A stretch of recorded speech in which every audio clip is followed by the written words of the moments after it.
Hello, hi, my name is MomoMorgana and welcome to, I guess, The Sims 4 Ultimate Decades Challenge.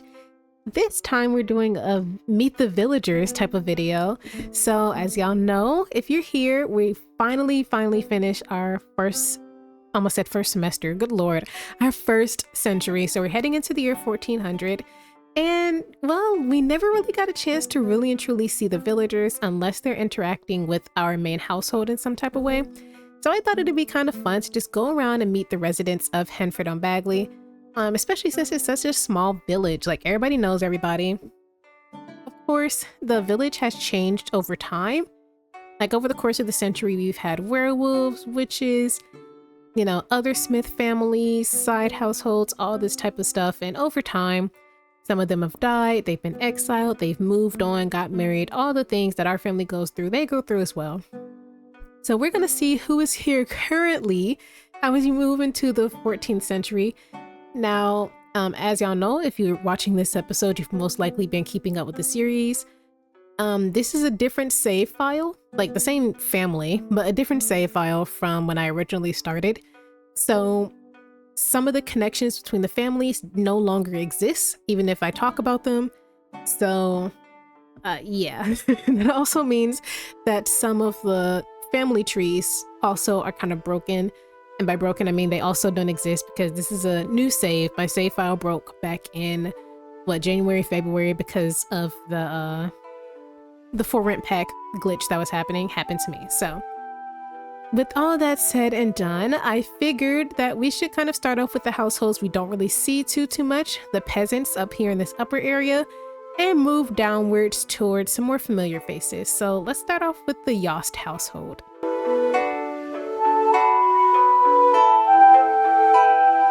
This is the Yost household, which is one of our peasant households in Henford-on-Bagley. And well, this little lady here might look a little bit familiar. This is Thaddeus Smith, I think, Thaddeus Yost, but she has children with the last name Smith, which may sound familiar if you're following the series. But basically, she was one of Stephen's, like OG Stephen's wives. She was like his fourth wife, I believe, because he was polygamous. And remember when I said I wasn't counting those extra wives or the children? These are the remnants of that. So I'm actually perfectly fine with the game not registering these guys as part of the family tree anymore, because they were never supposed to exist to begin with. So we're just going to pretend that the Smith last name is from a completely different Smith unrelated to our households. Though technically these are very distant cousins. They are OG Stephen's children, his youngest children, I suppose. Now let's go through. She is now Thaddeus Yost. She got married after being a single mother for a while because Stephen has been dead for a long time. Thaddeus was a teenager when she married him. Stephen went kind of young with this one, but she was a single mother of these two children, Martin and Juliet. I feel like she had a third that moved out. I feel like she had another son that moved out, but I can't recall. And when she got remarried, she remarried a man who's now passed away. He passed away a few years ago, actually. I think like 5 years ago now in my sim years. But together they had this little boy who was absolutely gorgeous and clearly has some type of occult in him because he's got like pink eyes. So I don't think that his father was in the cult, but clearly something's there because Lane Yost has a different color eyes. So maybe it's a result of blood, maybe it's a curse, who knows? Once again, we don't really interact with this family too much. We don't really interact with the peasants much with our current financial and social status, but we used to really only rely. Oh my gosh, I don't know how to use words anymore. We used to only see peasant families, so maybe we'll see her son pop up at some time. Who knows? But for now, the man of the house is now her eldest son, Martin, who is, boy, does he look like Stephen, but we're just gonna pretend that he doesn't. But Martin, and then this teenage girl, Juliet. I didn't realize I gave them all the same color palette. That was not intentional, but yeah, I think they're all cute. They're all attractive, you know, obviously, but I am ready for these guys to move out the village and get some new blood in, technically speaking, because They aren't my favorite of the peasant households, just because they don't really got nothing going on. Yes, this does mean I be all up in my NPC household's business, because the Smiths can't be the only one with drama. But they have relatively simple lives, so it's I don't know. I feel like their lives aren't going to be too much more dramatic or different from any other medieval peasant family you may come across, you know? So I could go through their traits just to kind of see. So Thaddeus here, she's lactose intolerant, sporty, mischievous, lazy, and squeamish. She is hetero and cis. And yeah, most important stuff. Martin, he's smart, a dance machine, eccentric, amusing. As far as I'm aware, he's cis and hetero. It is not saying specifically, so maybe he's discovering something about himself.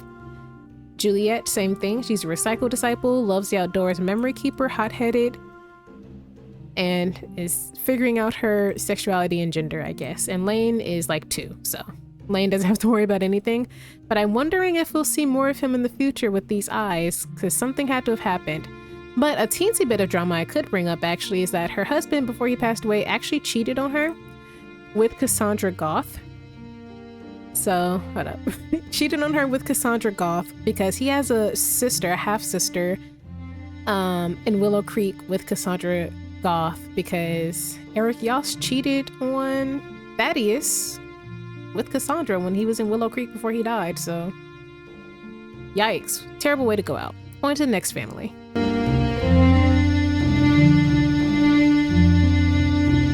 Next up, we have the Yost family. Wait, are y'all? No, Shah. Oh my gosh. Next up, we have the Shah family, who, once again, y'all don't see, but I've actually been kind of invested in these people's lives. So they're peasants. Ignore that car in the background. They are peasants here in Henford-on-Bagley, and Abby and Stuart are the couple here. They have had 3 children. I feel like they had another one. Have y'all only had 3? Okay, I guess they've only had 3. I'm thinking of a different family. But they've had 3 children together. Abby is a little bit older than Stuart. She's an adult about to be an elder, and he is a young adult about to be an adult. So they have a pretty big age gap between the 2 of them. Abby is gloomy, self-absorbed, and body conscious. She's part of the cults of the cow plant. And Stuart is a cat lover, unflirty, and chic.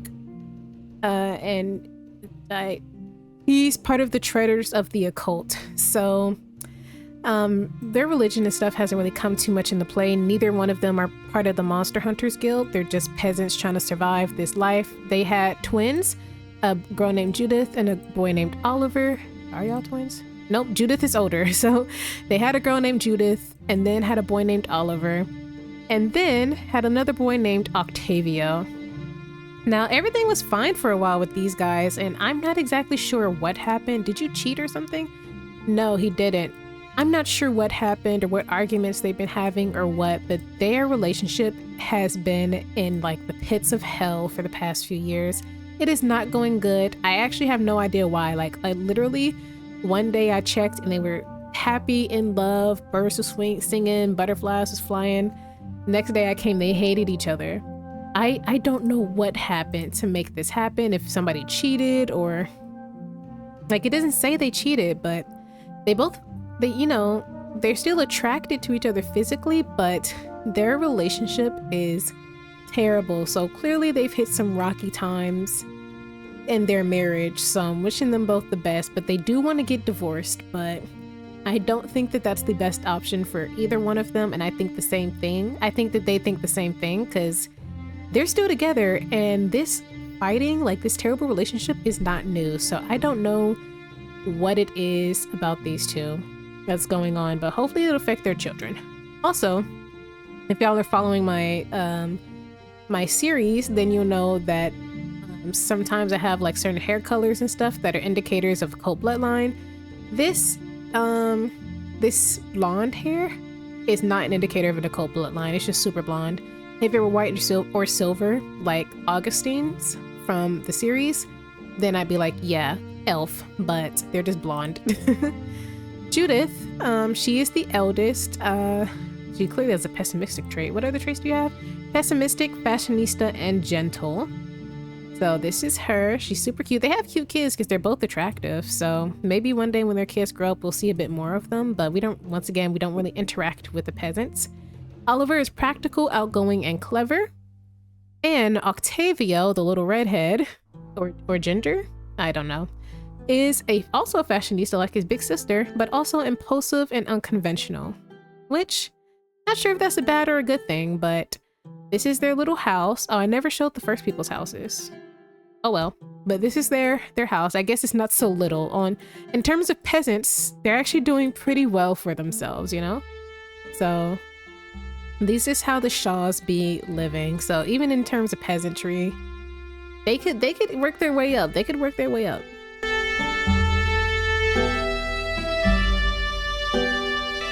Here's a somewhat familiar face. If you think that this girl looks familiar, or at least looks like a Smith, that's because she is.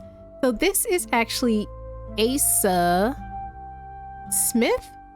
She actually is one of our side household, not our cousins. I'll say second or third cousin. So she's actually one of the granddaughters of Nasir.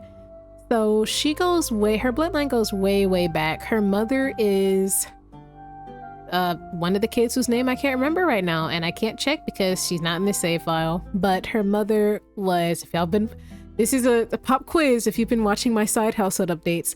Her mother was the one that got exiled to Sulani. The blonde one that got exiled to Sulani. That was her mother. And Asa, before she was Asa Gonzalez, she was actually Asa Glines because she got married to Esne Glines, who I put into the world from Calypso by the Seas Ultimate Decades Challenge too. But she and her ex-husband Esne were in love. They got married. Esne lived here in Henford-on-Bagley, so she got married to him and moved out of Sulani because she didn't commit the crime that got her mother exiled when she was a child. So she was free to marry out, I suppose. But she married Esne, and together they had, actually before she married Esne, she actually had a daughter, whose name is Juliana, who is not in this village anymore because she also got married and actually lives in Willow Creek now. So we won't be seeing her, probably. We won't be seeing her daughter, but she had a daughter named Juliana. But then she got married to Esne. So she and Esne had Juliana together, right? She's super cute. She looks like her dad. Esne is also not in this save file, unfortunately. But Asa here decided to be a lady of the night, a freak in the sheets, if you will, and she wandered off and got pregnant by someone who was not her husband. And Esne did not take too kindly to being cucked. So he divorced his wife and skipped town, or skipped villages. He left, essentially. Yes, he left his daughter as well. Don't even ask me why, but he completely abandoned this entire family and started fresh in a different village somewhere. But that left Asa for a while as a single mother to a child, because Juliana was a toddler at the time. So a toddler and then 2 newborns, which are her sons, Gilbert and Bertram Glines, who they still have the Glines last name, even though they are not Glines at all. Their mother just still had the last name, but I don't even know who their father is anymore. And it don't even matter, but their father is not Esne. But after a while of being a single mother, you know, just trying to make ends meet, get on by, she met someone named Frog. Don't ask me why he's named Frog. I didn't name him. Met someone a little older than her named Frog. The two of them married somewhat recently. They've been married for a couple years now, a good little while. And together they recently had this little girl named Cicely, and they're both still madly in love. They're still together and just having a grand time. So let's just go through them. Asa, hope you learned your lesson and won't be cheating on this husband. We saw what happened last time. Oh, their relationship's going down a bit, so I feel like it's Asa's fault. I don't know, but let's see. Asa Gonzalez, I suppose, is cheerful, stone-hearted, detached, sensitive, and mysterious. So I guess she's just very alluring to some of the men she comes across. Oh, here it is. She prefers non-exclusive relationships. That's probably why she'd be messing around. But this is her husband Frog, who's actually a sweetheart, a much older than her sweetheart, but a sweetheart nonetheless. He's analytical, irresistible, lighthearted, asocial, and childish. I don't know if he wants an open relationship or not. I can't tell, but I don't really know too much about Frog. Oh, he's got something going on down there. He's got some type of like STD, unfortunately. So Juliana isn't in the household, so we can't really go over her too much, but we can go over the twins, Gilbert and Bertram. Gilbert is the firstborn. He's a clumsy genius, sporty, and a slob. He has asthma, apparently. Terrible. Well, at least you live in a world with a farming village, so the air should be clean, in theory. And their younger brother, well, I guess he is the younger brother in this case. He has the love struck trait, unpredictable and unstable. So I guess he's kind of like a yandere. That might be dangerous. That actually might be an issue for whatever person attracts his attention in the future. And as for little Cicely, she's a charmer and wild. She is a toddler, so she don't really have a personality yet, but will these two have more kids? I'm not quite sure. For now, their relationship is okay, but I'm not exactly sure what's happening between the two of them, but their relationship is going down, but hopefully it comes back up. So Asa, we'll see you around the village. Don't give your husband any more STDs. Let's move on.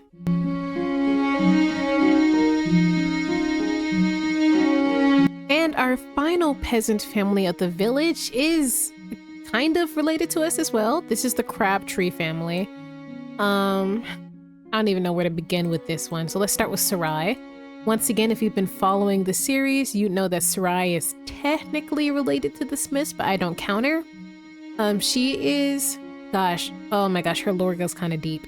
She is technically one of the daughters of OG Stephen, like I just said. When I relinquished my control over him back in the day, he went ahead on his own volition and got married to, he got like 3 new wives and had a bunch of kids with the 3 of them. So, this is one of the kids he had with one of the wives I never approved of, so I never counted any of their children or anything like that. So once again, this is a situation where I'm kind of glad that the family tree got reset, because that means that this bloodline can become completely separated. Anyways, so I can just pretend that she was never a Smith to begin with, which I was doing anyways, but now I can be nicer about it. But before we go into Sarai, she is married to this guy named Matthias, who I'm sure is related to somebody I know. Will this tell me? Nope. Okay. He's definitely related to someone who was in Henford-on-Bagley. But without the family tree, I can't track it back, so I'm just gonna pretend I didn't say that. But this is Matthias. I think they're an age gap relationship too. Yeah, so I think she got married to him when they were teenagers and he was close to his adulthood, which is why they have this gap here. But he has the child of the islands trait, child of the ocean trait, darling, determined, downer, and apparently he has HIV. Okay, so the people in Henford-on-Bagley just be fucking without consideration of literally anything, but it is 1399, so I don't think they even knew that these diseases existed. But I'm gonna assume that he comes from Sulani, considering his child of the island and child of the ocean and child of the island traits here. It says the middle class. Don't look at that. They're peasants. Yeah, not much to say about these guys. They honestly just living a chill life overall. Sarai is unappeasable, so I don't really think she enjoys this peasant life. She's unappeasable, a loner, and hot-headed. She's an ally though. Happy Pride, ally. Yeah, she's chill. So she does not have HIV. So clearly Matthias been messing around with someone he wasn't supposed to. You got kids? Oh my gosh! Wait, I was joking. Whose kid is this? Oh wait, I did know about this. Yeah, I did know about this. Yep. I knew about that. I forgot about it. Okay. Once again, some of these households split up, so it's getting difficult to track some things. But their eldest, I'm counting her as their daughter, but she's technically not. I think she's like niece, question mark? If that won't tell me, then this will. Son-in-law. Oh my gosh, I remember this. One of her parents was married to, wait. Yeah, she had an older parent, whoever her parent is. I remember who her mama is. I had to split up the household when I saved their household to move save files. Okay, so Matthias's mother, obviously she's older than Matthias, but she married a young man who is her father.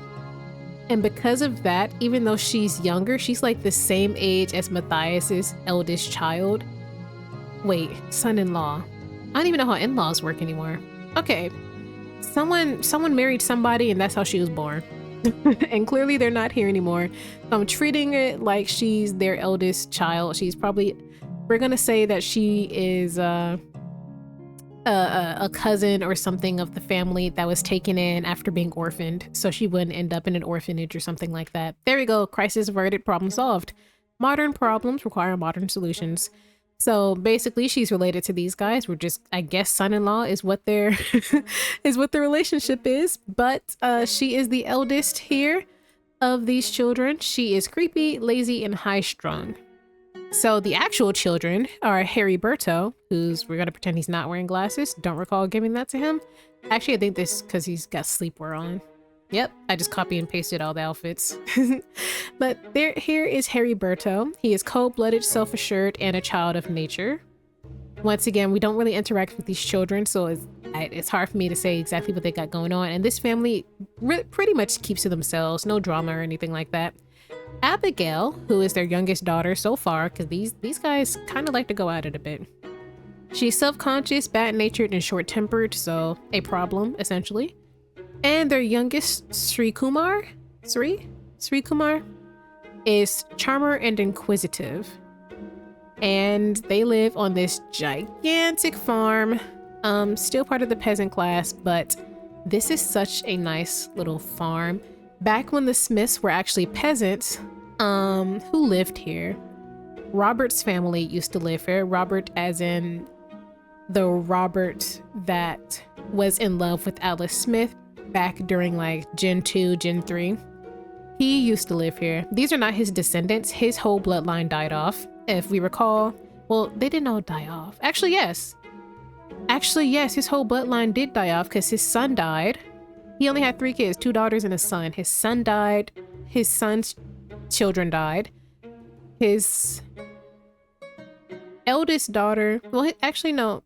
Actually, yes, his eldest daughter had a bunch of kids and some grandkids, but that whole family died during the Peasants' Revolt because they were half aliens. And then Mary. Yeah, okay. So the only survivors of Robert's bloodline is through Mary, because Mary married Amir, who was our Gen 3 heir. So technically, everyone in our family so far that we're playing with right now is, besides like the people married in, obviously, are descendants of Robert through Mary. Yes, Robert's entire bloodline died. All right, but yeah, this is this is who occupies this land now, and they just got this beautiful land. Also, all of these lots, I didn't build a single thing. I'm trash at building and decorating, so they are from the gallery. I am sorry, but I did not keep track of who exactly built these things. I just kind of put in the lot size, typed the word medieval, put it on residential, and scrolled until I found something I liked. That's the truth. That's all I can give you. I'm sorry.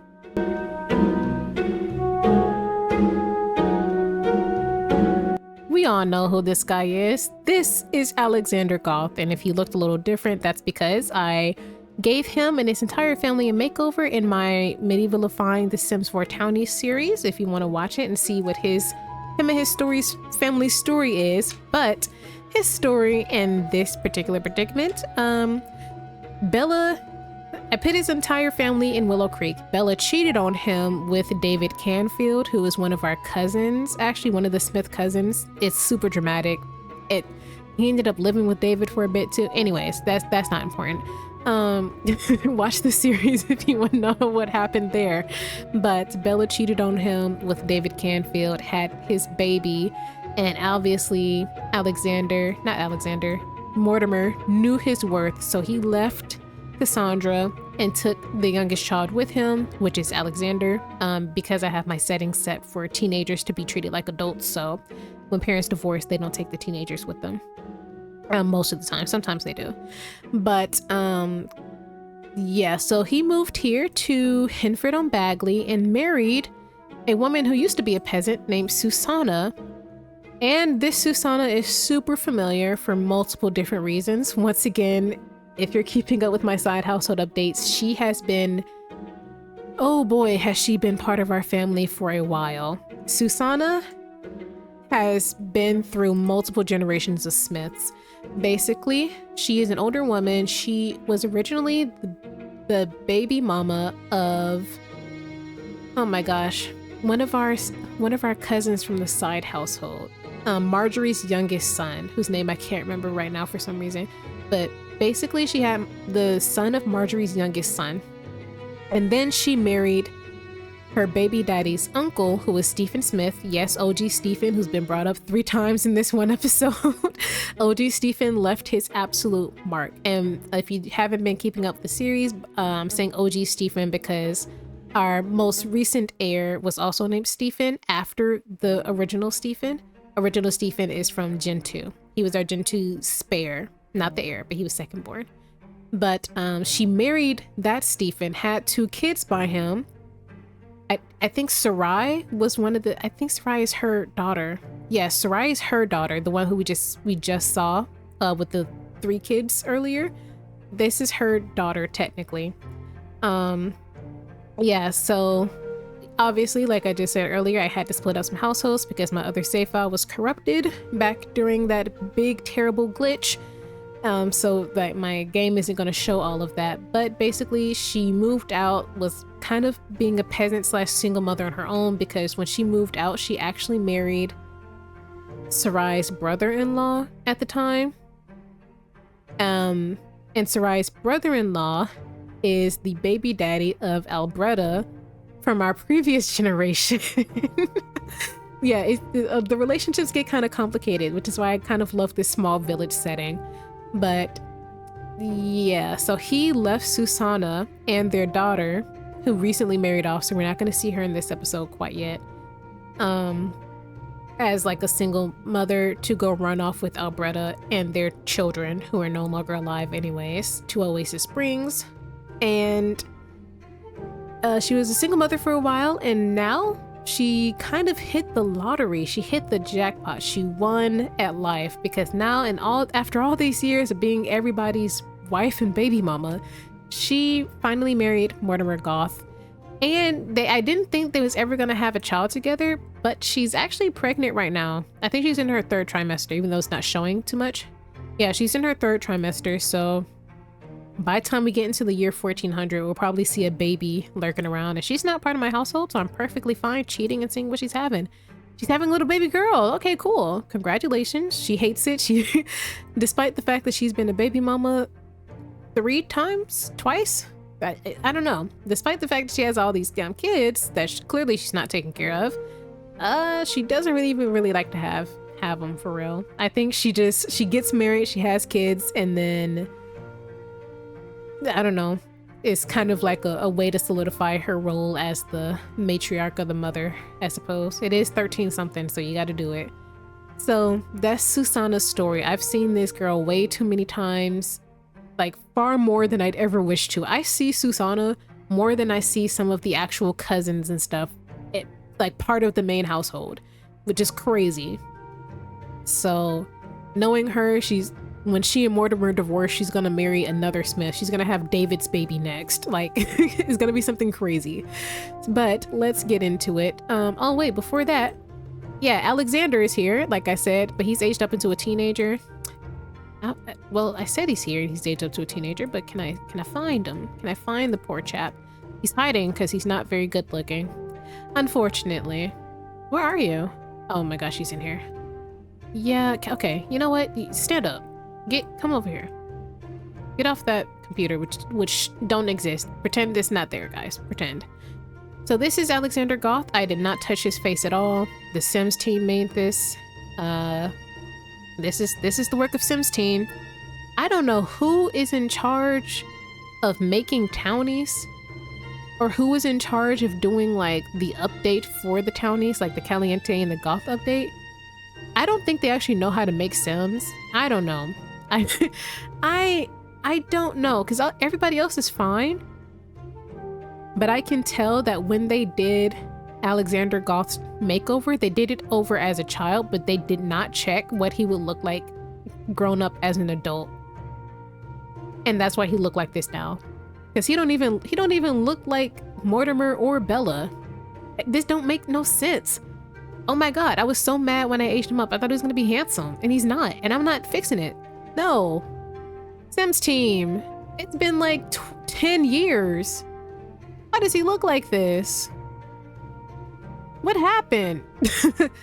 All right, let me leave him alone. I'm trying to learn to not be mean to my Sims about the way they look, because the realistic answer, because to be honest, people in real life look like this, and I don't want someone who has similar features to look at it and I'm just going in on their appearance and then they're like, well, I look like that. I'm not trying to be mean or make anyone dysmorphic or feel bad. I just hate the Sim. The Sim could look better. Anyways, let's go through their traits and see what they got going on. Like I said, Susanna is pregnant and pissed about it, but I mean, you're rich now, so you have more time to be a mother. You don't have to balance life at the same time. She's not the biggest fan of Alexander. I think what it is because she knows Mortimer has other children, but when he came, he put literally everything else behind him besides his son. The son is the only person he brought with him. So I think she's upset with Alexander because since Mortimer already has a son, all of his riches and everything, if something happens to him, is going to go to Alexander and not Susanna or any children they may have together. So even though she's pregnant, and even though she's pregnant with a baby girl, if Alexander wasn't here or didn't exist or just wasn't alive for whatever reason, all of it would go to him. But Alexander is a teenager now and is of marriageable age. If Alexander gets married and something happened to Mortimer, like, she'd have to move out. They're already not on good terms. If they was on good terms, I'd be like, yeah, of course, that's his stepmother. He'd let her stay. They're not on good terms. I don't think she's been a very good stepmother to Alexander here in Henford-on-Bagley. But yeah, I think she kind of sees him as a threat to the inheritance that she would have gotten, or her potential child could get, if Mortimer died. Unfortunate, but once again, more money, more problems, you know? But Mortimer, on the other hand, he doesn't even think about his wife or his daughter Cassandra. Not that he doesn't love Cassandra. Like I said, teenagers are treated like adults to a certain degree in this challenge. But he has a great relationship with his wife, Alexander, his son, and the lord of the village. So since Mortimer's come to Henford-on-Bagley, he's brought his business along as well, and Lord Nelson and him have become rather close because, you know, economics and everything. And he's been kind of getting chummy with some of the Smiths from the Smith household, specifically the twins Asa and Isoda, which you'll see throughout the challenge. But as you can see, he's completely got Bella out of his mind, and him and Cassandra aren't on the bestest of terms, but somewhat neutral at this time. Alexander, he's recently aged up into a teen, so he doesn't really have too much going on. He's not betrothed. I don't think Mortimer arranged a marriage for him or anything like that. In my actual challenge, I'm trying to see if not my oldest daughter, because she just got married, but like our second eldest daughter, who will be a teenager soon, I'm trying to see if that second eldest will hit it off with Alexander so that they can marry up into money, but we will see. But for now, all we know about Alexander Goth is that he's a bookworm, pessimistic, scary, and irresistible. I would check to see... he doesn't know. He doesn't have any specific like sexuality as a child. Let me see. Is this a teenager? Will it tell me? Stepfather. David? Okay, yeah. I guess this is a little bit of a sneak peek to the side household update. Bella and David got married. I'm not getting into David's bullshit right now. I'm trying to see, are there any other teens you know that you're not related to? No, okay. I was trying to see if he found anyone attractive, but I'm assuming he's straight right now. But yeah, that's it. This is their house. They literally live right down the street from our main household, as we know, but this is them. They got a little farm area that they survive off of, some chickens, a cow, and a nice little house tucked away on this little path here.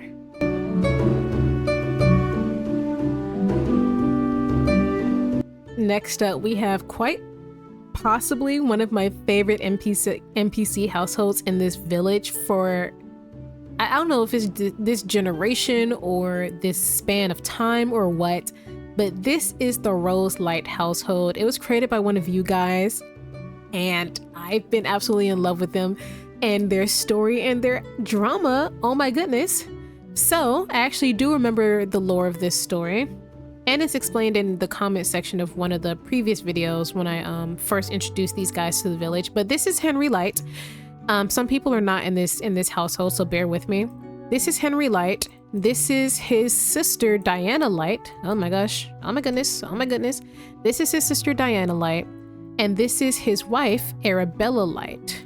Now we are missing some key players for this household, being the maid that used to live in this household, and the a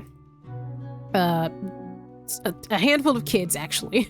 So basically what happened, according to the lore of the creator, Henry Light was married to Arabella, or is still, are they still married? I know they're having like a rough patch right now, but I think they're still married. Yes, okay. Is married to Arabella, and I believe they had one child together who is still in the village, who we'll get to in a second. They had one child together, but they were still kind of struggling to conceive, I believe. And so he actually got the maid pregnant, and she got pregnant with triplets, 2 girls and a boy.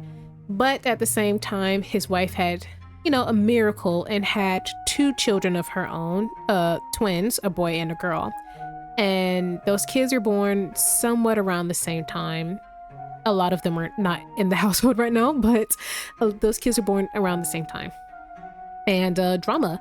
But in terms of what's been happening in our actual main storyline, because these guys have intertwined themselves deep within our Smith storylines as of recent. Our previous heir, or patriarch I should call him, he's not an heir if you're in charge of the house, huh?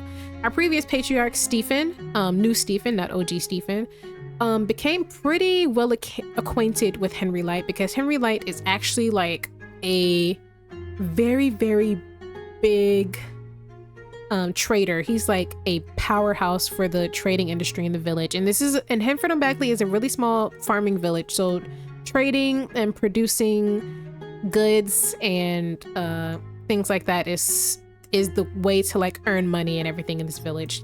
That's the way of the land. But basically he got super buddy with Henry Light because he was arranging marriages for his own children, as we know. So Henry Light had an eldest daughter who's a teenager who doesn't live here anymore, but his twins were born before the triplets, and well, you know, the triplets are out of wedlock, so they were, you know, not really as sought after, especially because they had skin conditions that the villagers kind of saw as a bad omen, or even a mark of the occult, which we'll get to in a second. But basically, Stephen, arranged a marriage, was in the talks of arranging a marriage between Lawrence, his oldest son and heir, who is now the patriarch of the family because he's a teenager and Stephen's dead, and Anahi, who is the true daughter. I mean, they're all Henry's kids, but only the twins are born from his actual wife, so like the daughter in wedlock, right? But long story short, between Stephen's death, everything going on with the Smiths and their crazy bloodline, Henry was just not taking it. So he actually forced Anahi into a marriage with an older man in Willow Creek, where she's at right now. She's actually pregnant. So Guys, I think our chances of seeing Lawrence get with the Nahis is zero nowadays. But the first child he had with his wife is out of the house. Anahi's out of the house. The triplets are out of the house. But the only ones left are actually his sons, Alexis Light, who we're going to see how Celestria and Alexis feel about each other in a little bit when Celestria ages up into a teen. But him and his youngest child and youngest son, unless the two of them get pregnant again, which I don't think will be happening. This youngest one, Jorge Light.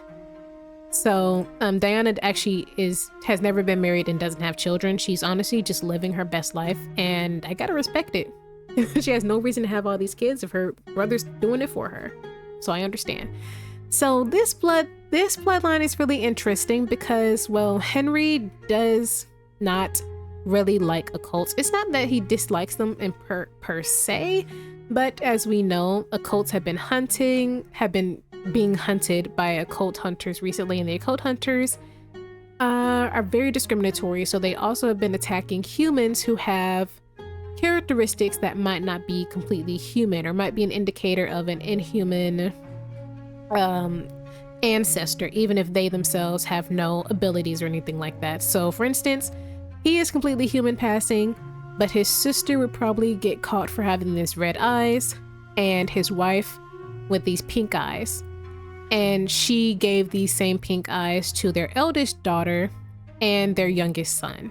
The twins turned out completely human passing, and the triplets are actually human passing as well, but they've got like vitiligo and other skin conditions that the hunters were kind of going after. So when the hunters attacked the village, they immediately saw the triplets, and you'll see why the hunters thought that they had like occult markings and needed to be hunted down.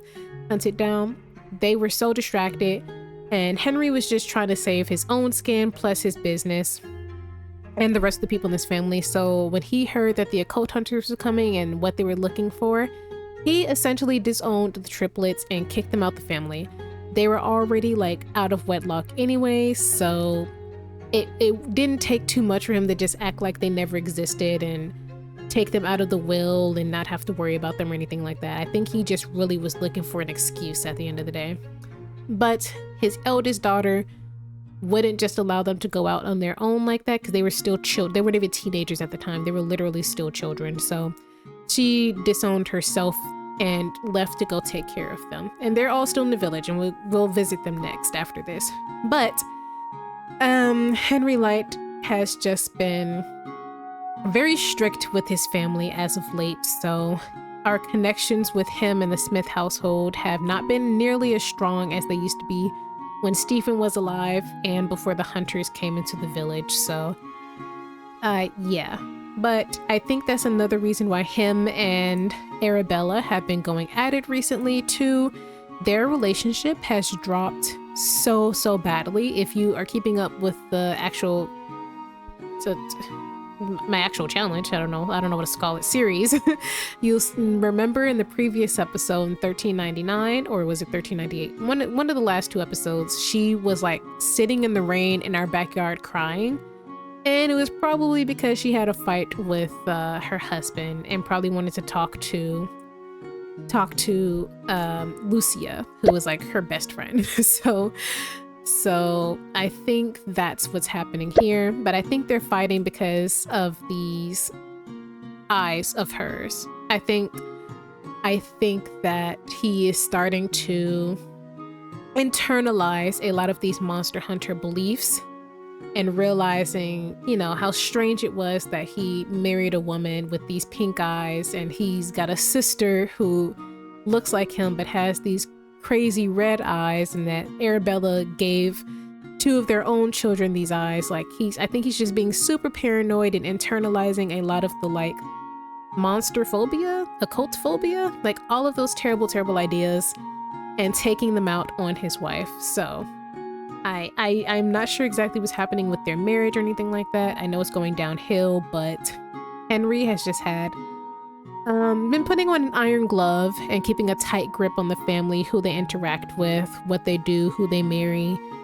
a lot more recently, because he does not want the Monster Hunters Guild knocking on his door and killing him for, you know, making monsters, quote unquote, or harboring them or anything like that. So he's just thinking pretty selfishly when it comes to his family. And Arabella's just like, bro, we've been married for like ever. You know what I look like. Is only a problem now because of these hunters. So yeah, but as you can see, they live in this gigantic mansion. They are living large. They are a powerhouse of like a trading company for a reason, right? But let's go through their personalities for a bit. I did go through a lot of their backstory, but that's what's been going on in this household. So if we see one of them when they're in a bad mood, it's probably because of Henry. I'm not gonna lie. Like, he's just, yeah. Because he used to be pretty friendly with some of our boys, and he's just not been having the patience for them recently. He's a perfectionist and has no other traits, apparently. He's part of the cult of the cow plant, which is really interesting because this is supposed to be like a nature-based cult. And a lot of witches are part of the cult of the cow plant too. So maybe that's where his sister got his blood from. I'm not sure. She's not magical, but she's got these red eyes. So maybe they have like an ancestor who used to be like a fae or a witch or something like that. Or maybe it's even a curse. Who knows? Who knows? But he's pansexual. As far as I'm aware, he doesn't have any boyfriends. Nope, just family and a wife that you hate. Arabella, she's become really good friends with Lucia. She's close with most of her children. And she, what traits do you have? She's likable, a maker, insane, appealing, and unappeasable. Yes. She's also a great kisser and fertile. Oh, that's why he's popping out twins. Companion. Completing soulmate aspiration. Boy, did that not go over well. And she's also bisexual. I personally have a belief that she has a little bit of a crush on Lucia. I can't prove that, but I can now, actually. Yes, she thinks Lucia is extremely attractive. I was right. I don't know if that's a crush, but I could kind of tell that she was feeling something for Lucia. So, hey, happy Pride.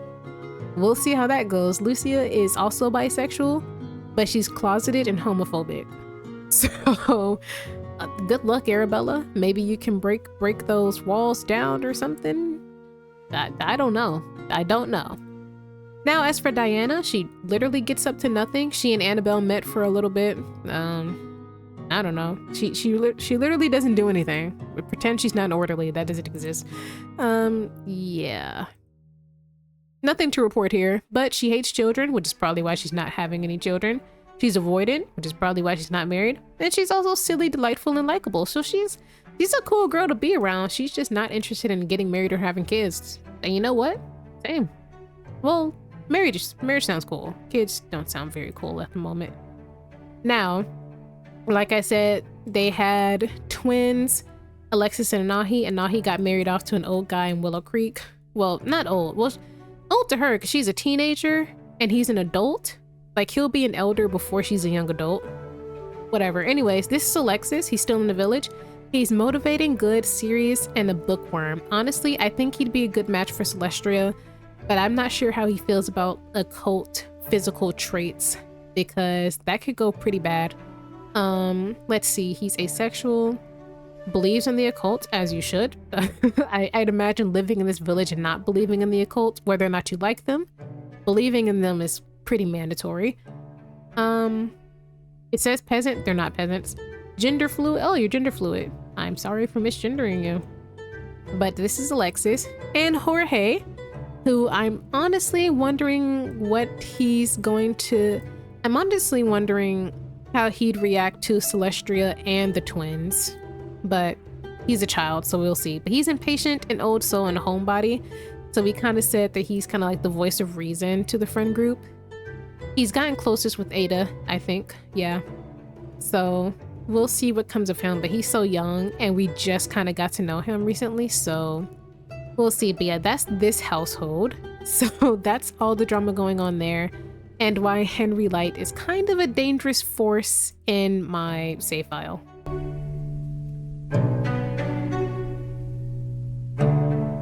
And here we are with the other half of the Light household.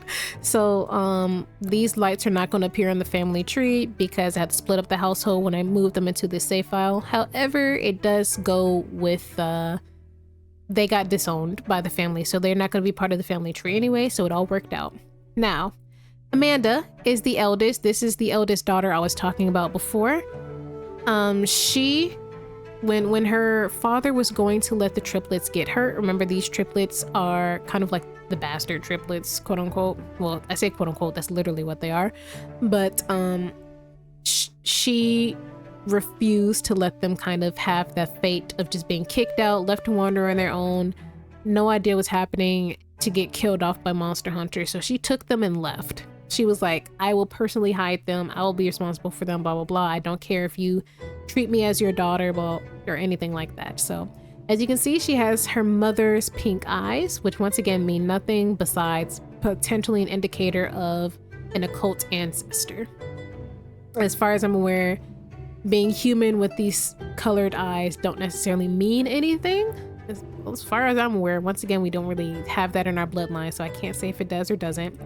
But the triplets, her little triplet siblings she was taking care of, are gorgeous. But as you can see, because of everything going on with their skin, a lot of occult hunters and people who are monster hunters or monster phobic or occult phobic would look at them and automatically think that they're cursed or they're witches or they're like, you know, been switched out with fae or something about them, or, you know, they just think that there's something about them that's inhuman. But they are completely human. They just have skin conditions. They just have like vitiligo. But here we go. Let's go down the list of triplets. So we have Luna, who we've seen quite a bit because this is someone I've been wanting to, and all of y'all have been wanting to get with our new heir, right? They've been hitting it off since they were children. This is Isaiah, who I personally want to get with Celestria. And this is Autumn, who is, I guess she just went swimming. Autumn, who I personally wanted to get with David, but not David Canfield, the one that kept getting everyone pregnant, the David from our main household, the good one, the good David. Now, Amanda, after she ran away and after the monster hunters attacked and destroyed the village, after it was rebuilt and everybody was just kind of getting on their feet, somehow or another ended up marrying one of the monster hunters, actually one of the very ones that attacked the village. Somehow she managed to marry him. They actually were in love with each other. She found him pretty attractive. He was older than her anyway, so it was weird, but I guess not weird for the time period. The two of them got married. She was able to convince him that neither she nor any of her siblings were occult or monstrous or in any type of way. They just had weird genetics, but they had no magic, no nothing. Like, they don't even have sharp ears. But luckily he believed them and didn't kill them, right? And somehow or another they ended up getting married. So the two of them got married and they had 3 children together. And one of them I'm actually pretty concerned about if you know what's happening in our main storyline with the safety of our Sims, right? Especially the younger ones. So, and I'm saying that because together the 3 of them had 3 sons before, the 2 of them had 3 sons before he passed away. And if you want to know how he died, Lawrence killed him. Our heir killed him, and you can figure out why and how by watching the series. But no, he kidnapped Lawrence because Lawrence is not human. But Lawrence managed to escape and stabbed him, which is something that Autumn witnessed. But Autumn is like David's secret protector, and she knew if word of that got out. Then David, who is this kid right here, this is why I'm saying she was his protector, because he doesn't look human, because he's not human. But she saw that her brother-in-law just got killed by the eldest brother of her best friend and didn't say a word. She just watched that man bleed out, watched death take him, and moved on. She didn't say a word, and she still hasn't said anything. So the only 2 people that know what Lawrence did is her and Lawrence. I guess Christopher Bolin too, but he's dead. So 3 people know and one of them's dead. That's the best way to keep a secret, I suppose. Now, let's go through the traits of these people and just kind of see what we got going on here. So, as we said before, this is Amanda. This is Henry and Arabella Light's eldest daughter. She is, what are you? Hot-headed, a homebody, amusing, nosy, and evil. Now, she didn't used to be evil, but she didn't used to be evil, but I think after being married to a man who is so willing and able and capable of killing people just because of what runs through their blood, it is one thing for hunting occults that are being actively dangerous, but they literally weren't doing anything, and you killed a lot of innocent people, including people who probably weren't even occults to begin with. So I think that these evil ideas and everything came from him, especially because he was so much older than her. She's a young adult now, but at the time when they got married, she was a teenager and he was an adult. So I'm sure that his influence kind of shaped some of her personal beliefs. So she might not be a completely safe person to be around for an occult as she might have been as a teen. Had she not married him, she probably would have been fine. But I think that he kind of shaped a lot of her beliefs. You know, marrying someone who was literally a leader of the monster hunters, like one of the people who like helped found the group, is probably going to shape your mind in some way, shape, or form. So I'm sure he fed her stories and horror stories about what occults are capable of, blah, blah, blah, the level of violence needed to take care of them, blah, blah, blah, and it just kind of turned her evil. So that mixed with her hot-headed trait might be an issue, so she hasn't proved much of a problem for any of us. Like I said, she's not part of the guild herself. She was just married to someone who was already part of the guild, and she hasn't been rude or mean to any of the Smiths, so I'm not exactly sure, but she is a dangerous and evil person. So we'll see. I think she just hides it behind the fact that she's a homebody and she's amusing, but between being nosy, hot-headed, and evil, I think we should keep our cards close to our chest around this poor girl. Now, on to the triplets. So like I said before, this is Luna, who is like Lawrence's best friend. She is obsessive, love-scorned, lactose intolerant, and good. So I'm guessing the love-scorned comes for Lawrence. Do you like Lawrence? No, you actually think she's unattractive. Whoa. They're best friends though. But I'm perfectly fine with these two being like platonic besties. Perfectly fine with that, but she doesn't really find him attractive, which is perfectly fine. She's just, I don't know what she's got going on. She's uncomfortable because she's probably sick. She's probably got the stomach flu or something like that. But yeah, Gentry, she has a paranoid personality disorder, which, yeah, I can imagine growing up in the environment you grew up in, being almost killed, having to prove your humanity time and time again, being best friends with people who could be killed at a moment's notice. You know, it's probably best that she doesn't know that that her best friend was almost killed by her brother-in-law a couple years ago. That'd be super awkward. Next up is the only boy named Isaiah. He is a music lover, likable, tender, and relaxed. He has generalized anxiety disorder. Yeah. No idea about his sexuality or anything like that, but I wonder how he feels about some of these guys. Okay, so he's definitely not straight. I don't know if he's bi or anything like that, but if he finds Warren attractive, okay, he finds Warren basic looking. How do you feel about David? That's not what I was looking for. How do you feel about David? Unattractive. Okay, so he must not really like alien looks. Yeah, because he thinks that Lawrence and Warren, who are the two human passing brothers, look better than David, and David's the one non-human passing brother. So he must not like alien genetics with David. So I'm sure that some of the teachings and ramblings of their brother-in-law, who had to act as their father figure throughout their childhood, slipped into their mind in some way or another. Or maybe as a human, he's just inherently put off by the difference in appearance with David and Celestia and some of the others, right?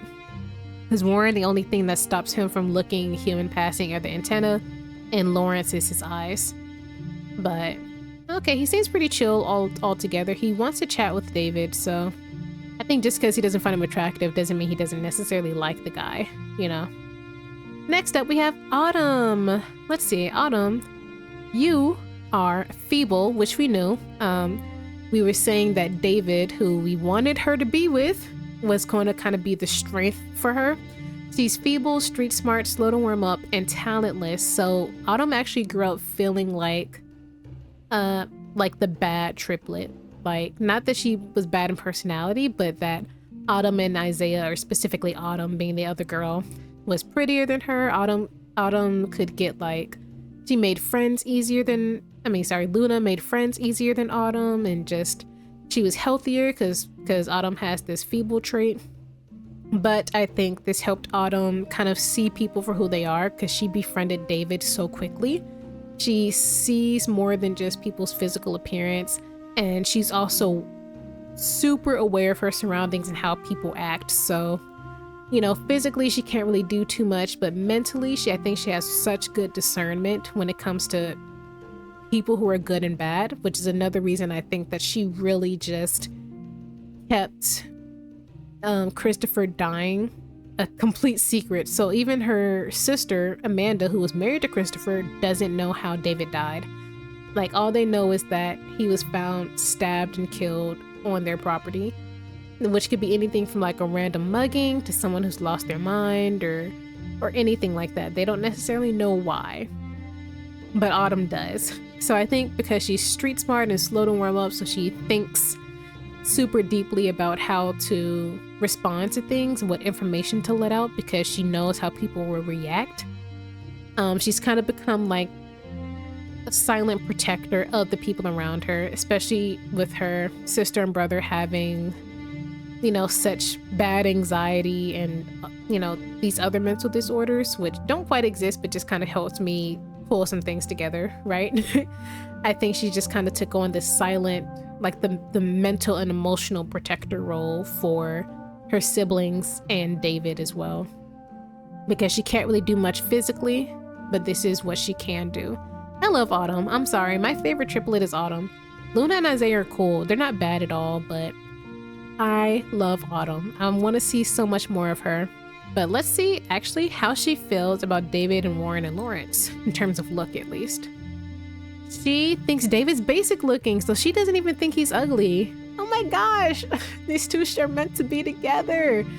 I don't think they will though, because, excuse me, I think that she kind of likes David to an extent, but David's soulmate is actually his cousin, Elena, which is fine, but like, Autumn's right here. Whatever. How do you feel about Warren? Basic looking. How do you feel about Lawrence? Basic looking. Okay, same thing for all three of them, but David! Why is your soulmate Elena? Whatever. Yeah, he's soulmates with his cousin for some reason. Don't even ask me why. They're too far removed for the game to care.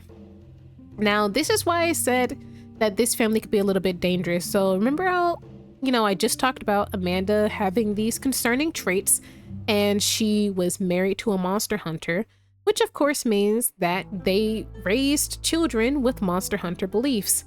So the eldest child, who would have had the most time spent with Christopher before he died, is a little concerning to me. I did peek at his traits before when I gave him a makeover.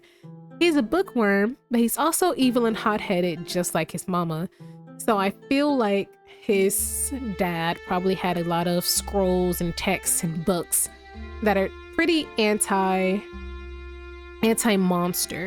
So between that and, his father's ramblings and his mother's ramblings, as she soaked up what her husband was telling her and they taught it to Lawrence, I think he soaked up a lot of those anti-occult, like monster hunter beliefs. And that's why he acts like this now. So Lawrence is gonna be I don't know. I'm kind of scared for Lawrence. He's the same age as our youngest twins, Ada and Isolda. And he's rich, so we'll be seeing him around quite a bit, especially because our eldest boys, are such close friends with the triplets. So we'll definitely be seeing him around.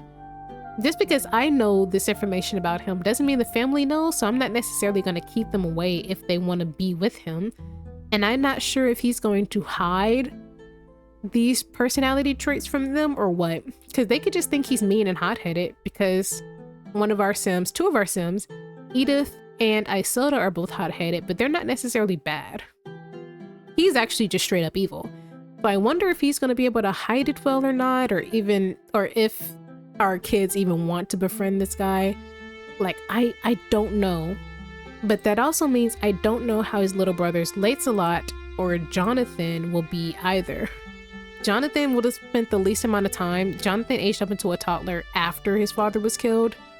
And Lancelot probably doesn't even remember the guy. But I think Lawrence definitely does. And that's what makes him so scary. Like I said, this is definitely a little bit far removed from the Light family, but the Rose Light family has me in a chokehold. Oh my goodness. It's like I want to make a spin-off series of this particular household. Like I don't even know where to begin. Shout out to the person who made this. Did you think that your Sims would would turn out this way? Did you think this is how I would use your Sims? I hope you did. Because now they're evil, I guess.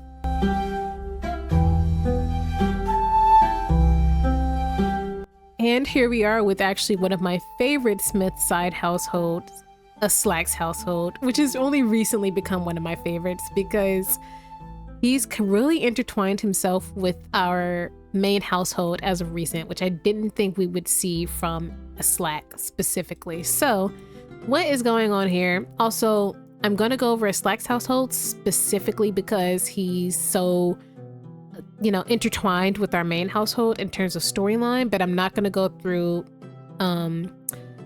Amisa's kids household. I'm going to save that for the site household update because they ain't really got nothing going on outside of the update.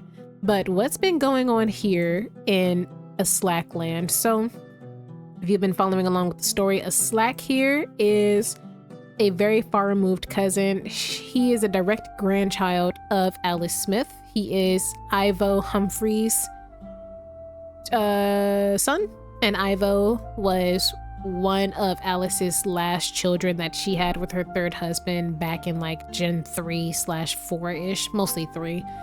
And yeah, he moved out, got married, died young. So a Slack grew up somewhat orphaned for the most part because his sister died young and both his, and the parents all died young and everything. But he grew up, got married to Morgan, which is going terribly as of recently. And together they've had 4 children. So a Slack, he and Morgan got married. They had such a good relationship for years and years and years, but the Monster Hunters kind of changed all of that. So all of the monster genes and occult genes that we see in our main household is super recent. That really only started I guess it technically started Gen 2 because Amir married Mary and Mary brought in the alien genes. But the more prominent genes didn't really start showing up until the last about 2 generations or so because magic also got introduced, and then we started seeing a lot more hybrids. Starting in Gen 3, but definitely Gen 4 and up. But essentially, everything was perfectly fine. The Monster Hunters attacked. This family was completely safe because they are all human and don't have anything that makes them seem not so. And he joined the Monster Hunters Guild as a spy. So he is part of the Monster Hunters Guild technically, but he doesn't agree with any of their ideals or anything like that. And he warns the family about anything he hears that could bring potential harm. Like if they're going out looking for someone or whatever plans they may be having for Henford-on-Bagley, he tries to keep them warned and updated. His wife Morgan, that's his daughter, his wife Morgan hates that he's joined this guild and is putting everyone's safety on the line. This is her.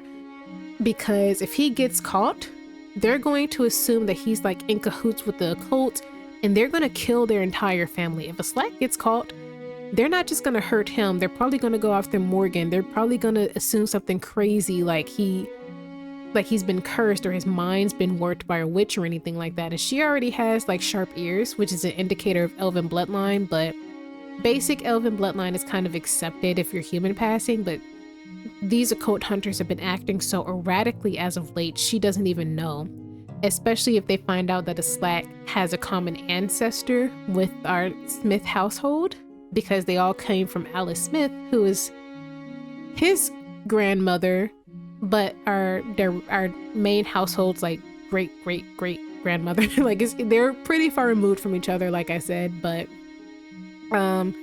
if they found out they all came from the same person, even though Alice herself is human, but whatever, they're probably just gonna wipe out probably gonna wipe out anyone associated with their bloodline, including the Humphreys and including Amisa's children, who we're not gonna see in this video anyway, but anyone they can find proof of being related to, or even proof of harboring and hiding, because that's how a lot of our families died during the Peasants' Revolt. So she has not been happy with him. Their marriage has suffered greatly for it as of recently, and she's just, they aren't divorced or anything like that. They still have attraction and love for each other, but she's just so angry and so terrified that a Slack, you know, while he's doing a good thing, is putting their family in what she believes to be unnecessary danger. Like something that doesn't involve them, especially because they're cousins so far removed that they could marry each other. Like that's how far removed they are. Now, Slack disagrees, you know, but once again, a complete difference of opinion between these two. Definitely testing their marriage, and it's not going well. And together, like I said, they had 4 kids. This is the eldest daughter that they had together, Lilith, who is soulmates with David. And like I said, I wanted David with Autumn, but who am I to deny a soulmate? But she's a young adult now. I checked earlier, so I will say I checked when she was a teen before she aged up to a young adult. She finds David extremely unattractive. She's not attracted to him at all, but David has a big crush on him, and they are soulmates, so they're going to be drawn to each other, but that doesn't mean that they necessarily have to get married or will even fall in love. It just means, hey, there's a tie there, right? So, obviously, her parents could kind of tell that something happened when they met for the first time. The two of them were just making like puppy dog eyes at each other. Morgan was so upset. She was not having it. She does not want any occult, especially one of those Smiths that always seem to draw trouble and death with them, to marry one of her children. And Slack was ecstatic because, well, that's, you know, them's the homies. They cool people. He knows that David's a good guy. He knows that they protect their own to the best of their abilities. But yeah, I think Morgan it's so weird to refer to someone that's not me by my name, but I think Morgan has definitely gotten in her daughter's heads, at least. I'm not sure if she got to her son's head or anything like that, but with everything that's happened, to put it in their head not to interact with certain types of occults or anything like that, or at least ones that can't pass as human because of all the danger and everything like that, and just kind of made it seem super undesirable. And that's one of the reasons Lilith is so put off by David. Though to be fair, David has purple skin, scars, antenna, and eyes with no pupils. So it could also, she could also just be terrified for another reason. But I think she's kind of scared of his physical appearance. But because they are soulmates, she still feels that draw towards him. In the previous episode, David was trying to court her, and she just wasn't having it. But when she flirted with him, it was perfectly fine. But if he did anything towards her, she shooed him off. She was not having a good time. But I'm not sure where that's gonna go. Next up is her little sister, Lucia, who is also a teenager as of recently and got involved with another one of the brothers, but instead of David, it was Warren. And it's less that they got involved. They're not necessarily soulmates or anything like that as far as I'm aware. But Warren finds her extremely attractive. She's not one of his crushes, but he does find her pretty hot. But she does not think that he's attractive. She thinks that he's unattractive, and she also thinks that David Smith is very unattractive. So I think this is another situation of someone who just does not like inhuman traits. Warren has these antennae, and I think that's what's making her feel unattracted to him. Same thing with like Lawrence. The only thing with Lawrence is his eyes, and she thinks he's basic looking. So she does not like the less human you look, the more unattractive you are in her eyes. I forgot to check and see if Lilith was the same, but I'm pretty sure both of them had the same thing. How do you feel about Warren? Okay, she's a young adult. I forgot I can't check, but I believe Lilith was on the same page last time I checked. So they are, they just, I feel so bad for the boys. It's not even about them, but I feel so bad for them, especially now that I know that they aren't going to give them the time of day or treat them equally because of their looks, because they, like, something in them mentally already doesn't find the appearance that they can't control undesirable. David can't change the fact that he's purple with antenna and weird eyes, right? Warren's mostly human passing besides the antenna, and Lawrence, you know, is just his eyes. But we'll see what happens with them. But they do not find the boys desirable, but the boys desire them, and it's really sad. It's super sad. What do you want to do? Chat with Lawrence? That's the only one you really want to talk to, I suppose. Thomas, okay, you're not a toddler anymore, get over it. But Thomas is their son who just aged up into a teenager. He's super handsome, just like his daddy.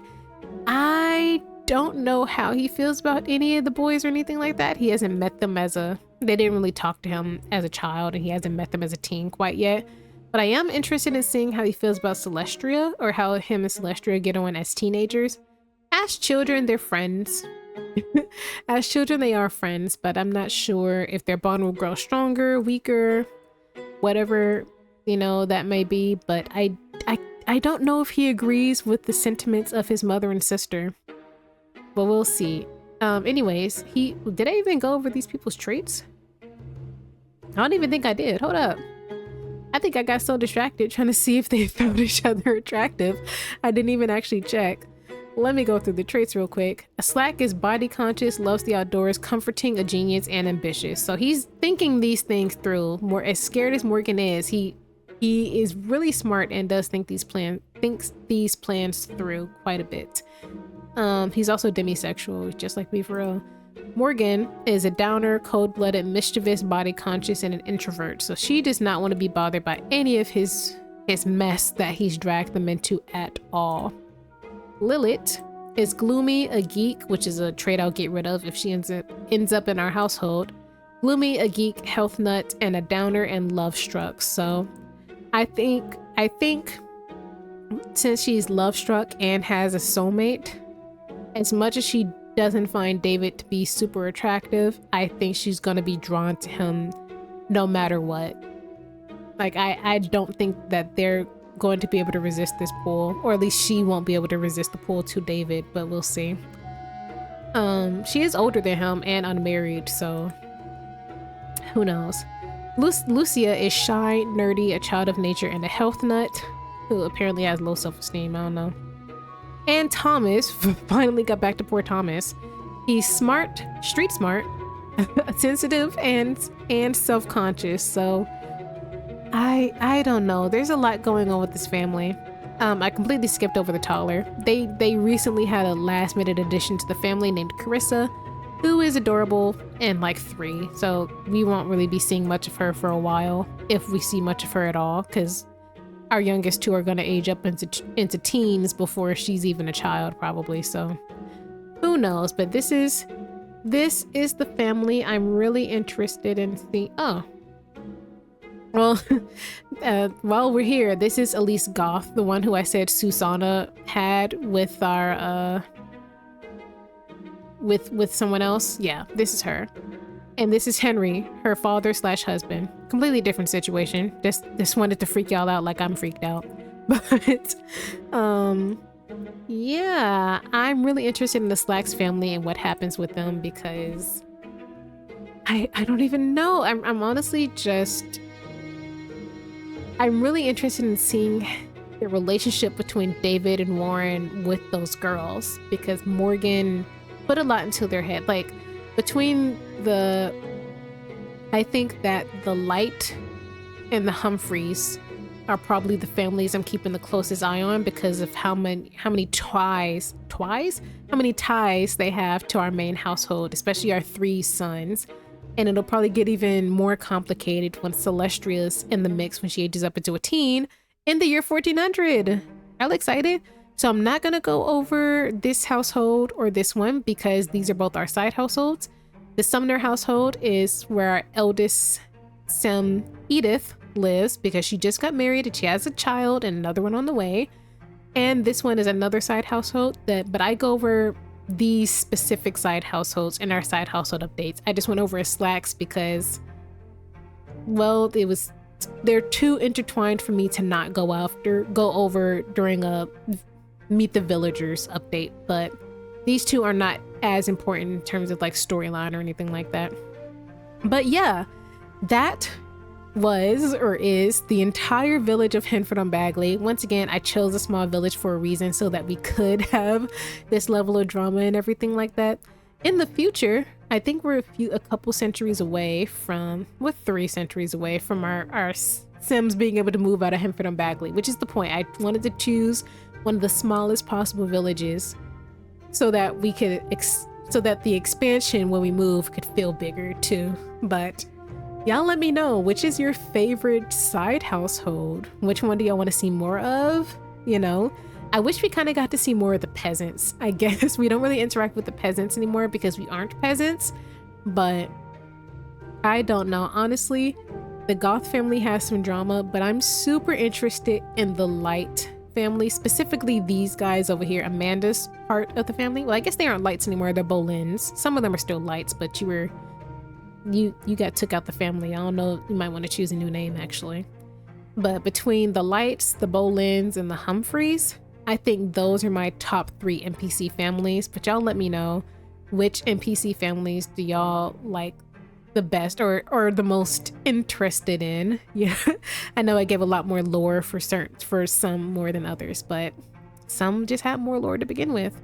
All right, thank you all so much for watching. I'm really excited to get into year 1400, but I'm still working on some other stuff, and I'll see y'all the next time. Bye.